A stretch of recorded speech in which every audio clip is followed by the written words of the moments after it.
The beer industry is on a roll in Louisiana, and no one is seeing more success than small craft breweries. And we are taking a deep dive into the world of craft beer this week. Rob Krieger shares the history of craft brews in Louisiana in his special Locally Brewed. Often golden, always fizzy, and frosty cold, that's a must. But no matter where or how you drink your beer, there's no denying Southeast Louisiana is tapping into brewing. In fact, you could call it a craft. These beers are being brewed that, A, they're just, in my opinion, infinitely better than what we had to choose from beforehand. Outside of the Gulf South, though, this has been brewing, for lack of a better term, for decades. Patrick Brown runs 504 Craft Beer Reserve, a beer emporium stacked with craft beer. It was only in the last decade that a store dedicated to brews was even viable in the region. New Orleans is interesting in that we're usually on the forefront of food and culture in the country. And on brewing, we started out a little bit behind. Except for one brewer, nestled in the heart of the North Shore, blazing a path for craft beer lovers well before it was even defined. They weren't called craft back then. That's a newer term. For the better part of 3 decades, Abita beer has been the heavyweight in the craft brew game, or whatever it was called back then. But now the industry is beginning to bubble over. We got more brethren out there preaching the gospel of great beer and fresh beer and local beer. With so many new options, it's important to understand what makes a craft beer. So there's really only 2 types of beer in the world. There's lagers and ales. Everything that we know about beer falls under those 2 categories, and it's a type of yeast. Lager yeast creates what many know as your basic beer, the golden fizzy stuff. Fermenting at colder temperatures, it won't create as many bold flavors. Like ale yeast, which is responsible for a wide variety of different beers. The vast majority of beer styles out there are ales. However, the vast majority of beer that we consume are lagers. It's easy to think of your typical lagers as those big national brands many are used to. You know, the lager yeast will allow for a lighter mouthfeel, easier drinking. And then there are these stouts that go up to where they're just super viscous and velvety and silky, and creamy, chocolatey, fluffy mouthfeel. While many craft brewers will make lagers and stouts, some of the most popular styles fall under the ale category, like an IPA or India Pale Ale, first made during the colonial era. In England, they were adding hops to act as a preservative as they were shipping beers to their colony. Hops acted as a preservative. The hops creates also floral and piney grapefruit citrus notes. IPAs have a whole category of their own, sometimes double or triple hopped, which boosts the alcohol content. There are English and West Coast styles, but the most popular comes from the East Coast. Many of the local breweries are making this kind of New England style IPA or a hazy style IPA, which is much more tropical, a lot more citrus notes, and very approachable. Brown says they sell more IPAs than anything. Next on the list, sours. There's a huge spectrum of sours, from what's called saisons and farmhouse ales, where they're kind of funky, barnyard, earthy flavors, to fruited sours that have more of a tartness, you know, that are refreshing and bright, with fresh purees nowadays, fruit purees. The bars in Germany, they were served, because of their acidity level, they were served with fruit syrups. So they would pour them on different fruit syrups to kind of cut through the acidity. So they were these kind of like quenching, you know, you kind of think of like Gatorade-esque, refreshing drinks. Alex Flores, the head brewer at Urban South, is pushing that unique category forward, adding things you may never expect to find in beer. You know, we kind of like mix Smoothie King with our sours, and you have these like very pulpy, like viscous beers. So when you pour it out of the can, you're getting like chunks of fruit, really frothy and like viscous liquid, really refreshing. It's a spectrum of suds that in this town really just scratches the surface, as the craft beer Locally Brewed is finding its footing. New Orleans beers just take it to another level. I definitely see this continuing, and I see more breweries opening up with maybe different concepts, but certainly going to be pouring lots of beers. Rob Krieger, Fox 8, Local First. And tomorrow night, we'll introduce you to a handful of breweries here in New Orleans and on the North Shore. We've also put together a map of all the breweries in our area. Just go to fox8live.com to check it out. The craft beer scene in Louisiana has exploded in the last decade as breweries pop up sometimes within arm's reach of many neighborhoods. In our next installment of Locally Brewed, Rob Krieger takes us on a tour of some of the big and small breweries you might find right in your backyard. The breweries in southeast Louisiana these days are beginning to pour over. From large-scale production facilities to the more pint-sized shops, it's a bustling scene of brews. A little more than 15 years ago, nearly all of these places didn't exist. There were just no operating breweries after Katrina, and this was very much a market that needed an influx of beer. Very quickly, though, in the past decade, that need is filled. Almost across the board, these places got their start right at home. He totally was obsessed to the point where, home brewing every weekend, any chance he got. And then one day, I'll never forget this moment because, you looked at me and you were like, I was put on earth to brew beer. And I was like, dude, go for it. Zach and Carrie Carmonta, the owners of Gnarly Barley in Hammond, turned a passion for home brewing into major business, canning the stuff they love to drink to share with others. It's a similar story over at Chafuncta Brewing Company, where this husband and wife team saw a niche that was ready to explode. We saw the need for it in Louisiana. Well, we were actually the 7th craft brewery to open in the state. Now they're in the 40s. One of the biggest operations Abita Brewing started the craft brew scene back in the 80s, laying groundwork well before this type of brewery was really attainable. Better equipment has gotten smaller and more affordable, and making it easier for people to can and make it more feasible, and they've seen a success. So, banks are more willing to lend, investors are more willing to invest. In reality, those investments began outside of Louisiana. As more craft breweries, though, bubbled up around the country, beer makers back here at home seized their moment. And we kind of saw an explosion of available beer from outside this market kind of pop up, which kind of probably helped play a part in people wanting more local options. Mitch Gritman, the brewer over at Zony Mash Beer Project, snagged this old theater turned brewery with his partners, spinning out cans and kegs in the heart of New Orleans, creating that local option the market craves. People care about knowing where the things that they consume come from, and people love local products. And I think people really appreciate that, and they know what goes into it. And it's a lot of times a smaller operation, so they feel more a part of it, right? Not just some big box beer company. It's kind of what drives us every day is to be unique, put out special beers, really challenge ourselves to take flavors that maybe aren't commonly found together, but bring them together in some form or fashion. Over at Urban South on Chapatoulas, they've stretched beyond just making local brews into the experimental crafting creations you'd never expect. We're using things like white chocolate, peach gummy rings, that will actually immersion blend and add into the beer.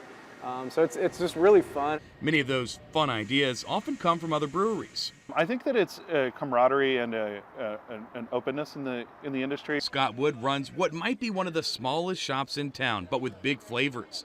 The Courtyard Brewery is tempting drinkers from all over and winning them over with their brews. Like once you try something that tastes better, like you naturally disincline towards going back to what doesn't taste as good.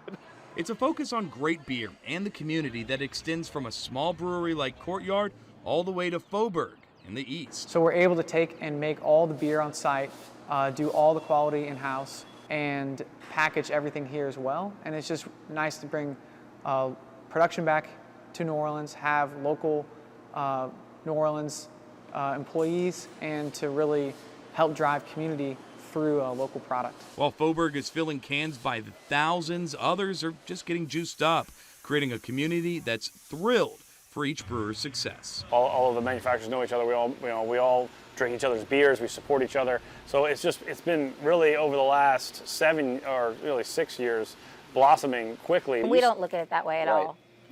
Competition. We don't look at it. If you look at the aisle still today, Budweiser and Coors Light and all those beers, they take up a huge section still today. There's plenty of room for growth. Each of our paths to success is completely different because it's based on what we personally want. I'm not really interested in having my beer sit on shelves. I'm most interested in serving someone directly and having them taste my beer in the way that I feel like best represents the care that we put into it. Those paths to success are quickly coming to a head. But in a market with a real taste for good beer, there's no limit for what's next. I heard folks mention that, oh, we must be oversaturated, and I don't even think we're close. There's 9,000 breweries in the country, and they've been thriving for decades, and we're only just kind of getting ramped up. Rob Krieger, Fox 8, Local First. So many options. I love how they all support each other too. Yeah, That's pretty cool. Not really competition. And I love the names, the creative names for each of them. And Cha Funkta I know, and it's good Gnarly stuff. Barley. Yeah. All right, and tomorrow night, Rob will take us into the tap rooms that are creating a venue for even more businesses, as well as a welcoming space for families. You can also check out our website with a map of all the breweries in our area on our website at fox8live.com. Local breweries in southeast Louisiana have seen a major boost in recent years. Many attribute that to the often bustling tap rooms located at the breweries. And in his Locally Brewed series, Rob Krieger explores the tap room culture and how it's created a platform for other businesses and the community.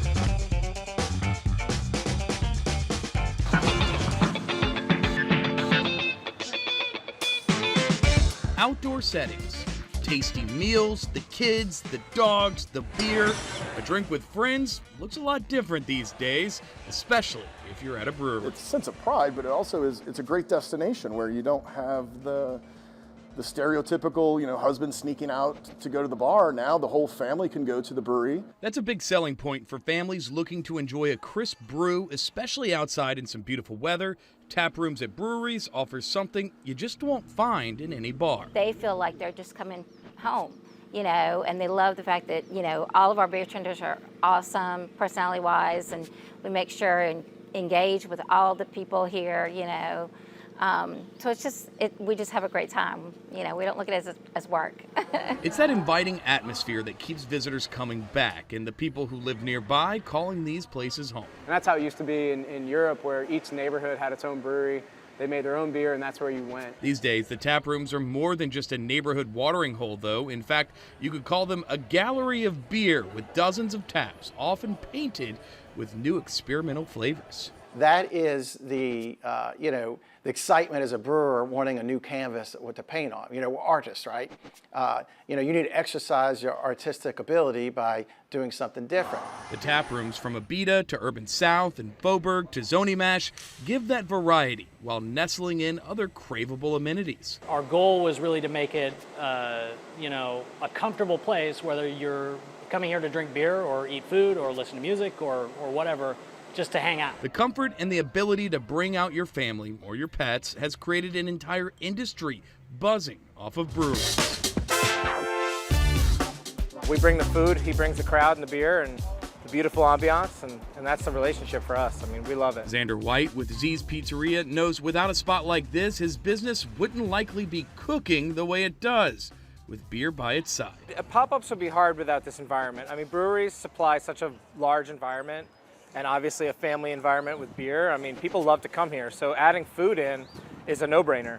And for us, if we didn't have, say, a Zoni or a Second Line or a brewery like that, where would we do this? We'd be on the street corner. Coming off the street corner, brewery tours are hopping, hitting a handful of spaces with groups of people eager to taste the New Orleans beer scene as it begins to compete with other brewing towns across the country. Houston has a tour for every quadrant of the city.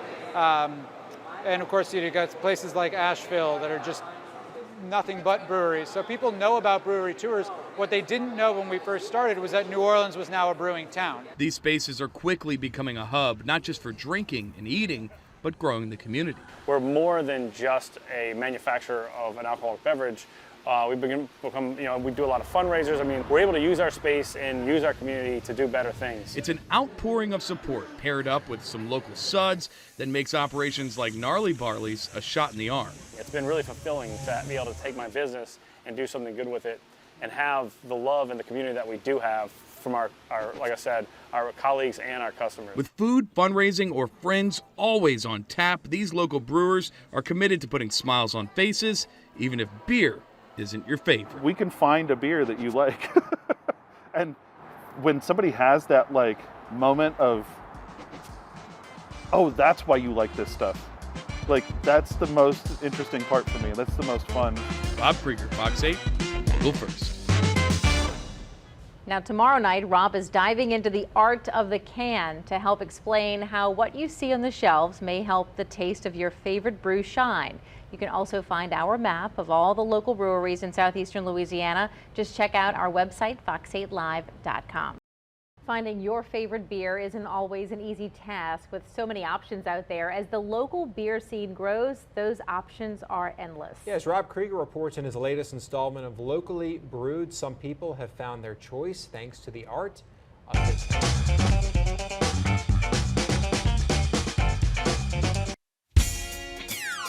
When it's poured into a glass, the honeyed texture of a crisp golden brew often has the allure to tempt even the most quenched drinker.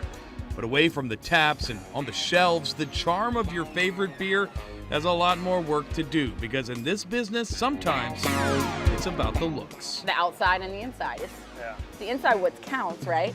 On the inside what counts, but come on, everyone obviously uses their eyes, like you said, to pick something up for the first time and maybe to gravitate towards that can again and again because it's fun and it's interesting to look at. The art of the can has become an integral part of the brew because, like it or not, what's on the outside does count, even for the well-established brewers with a widespread fan base. And people know who we are, and so that helps. But we've even seen, like, oh, we do a good job on artwork for this, it sells better. If we don't on that, it sells worse. It's pretty amazing. People drink with their eyes first. You know, if it doesn't look good or doesn't look enticing, they'll just walk past it. Over at Zony Mash, they're hoping their pop art and familiar imagery will be a feast for your eyes, because no longer are these cans a throwaway. You know, the goal is to make it look as exciting on the outside and as interesting on the outside as the beer is, you know, inside. You know, because, yeah, if you walk down the aisle, there are a million options at this point, local or macro or, you know, national. Urban South, eager to make sure their cans find their way into hands, has shifted their branding to a bright pattern design.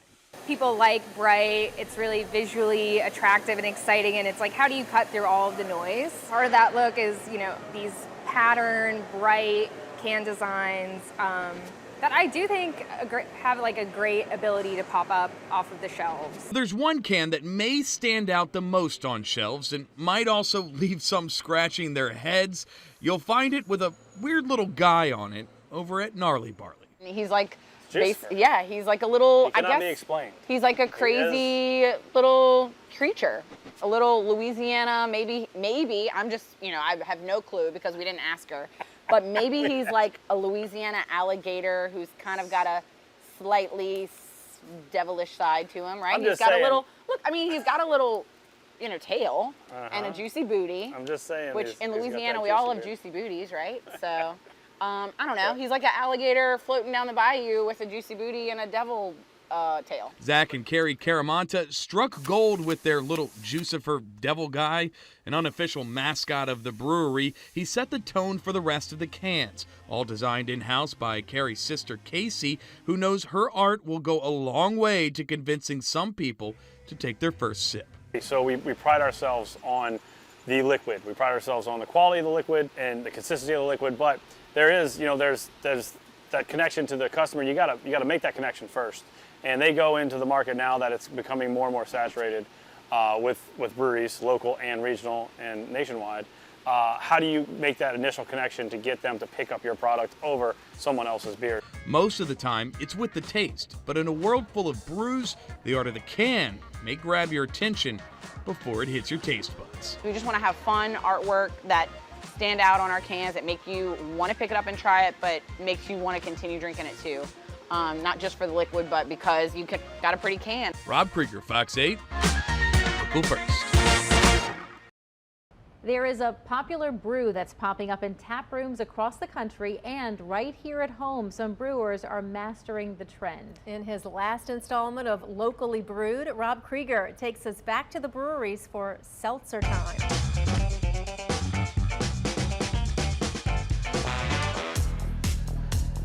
Carbonated, on tap, fresh brewed, this stuff is trending.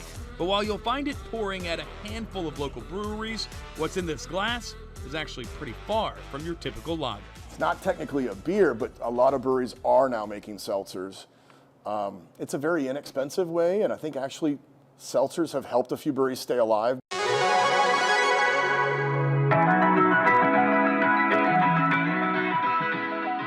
That's right, seltzers, the black sheep of the brewery family, are popping up on shelves and in local tap rooms. Hotter than a Louisiana summer, these alcoholic bubbly waters, in some cases, started almost by accident, like at Urban South, where the spritzy brew found its way to a tap. You know, we're not ashamed to say, okay, we'll pull that beer back and we'll put something else out there. I mean, that's kind of how the seltzers came around, where we were playing around, we put some on tap, people really responded to it, and then we're like, all right, let's try the Rocket Pop Goza. We turned that into a seltzer. Let's try raspberry limeade. It's a category that's really seemingly come out of nowhere and is growing. I think, you know, everyone at this point is wanting to release a seltzer. Mitch Gritman, the brewer at Zony Mash Beer Project, saw the seltzer trend as a chance to offer even more to the growing crowds at the brewery. It was like, I think I can make that. And so it was almost like a personal challenge for myself to, okay, how can I make something different than what I'm used to making that is, you know, a portion of the market that's exploding right now. But Gritman took it as more than just a challenge to meet a demand in the market. His Zony Pop is an answer to the people who might normally turn their nose up at this untraditional brew. I wanted it to be, you know, really delicious. Something that, you know, if you're a beer drinker, you would taste it and you'd say, okay, maybe that's not bad. But then also, you know, like I said, a big part of what we're trying to do here is have options for everybody. And just because it's not necessarily a beer in the, you know, the traditional sense, it's something that people love. Some of these are delicious. They're adding fruit, late addition fruit, so they're not artificial. There's no syrupy aspects. And so some of them are gorgeous. So with our, you know, lime cucumber hard seltzer, we're actually juicing the cucumbers in-house, putting fresh cucumber juice in it, and lime as well. Over at Abita, the seltzer trend is well established with a secret ingredient they think gives their adult fizzy water a little something extra. I mean, we got fantastic spring water here. We're foolish not to showcase it and spring-loaded, you know, our hard seltzer. If we're known for that, our fans want it. We're not stuffy or idealist.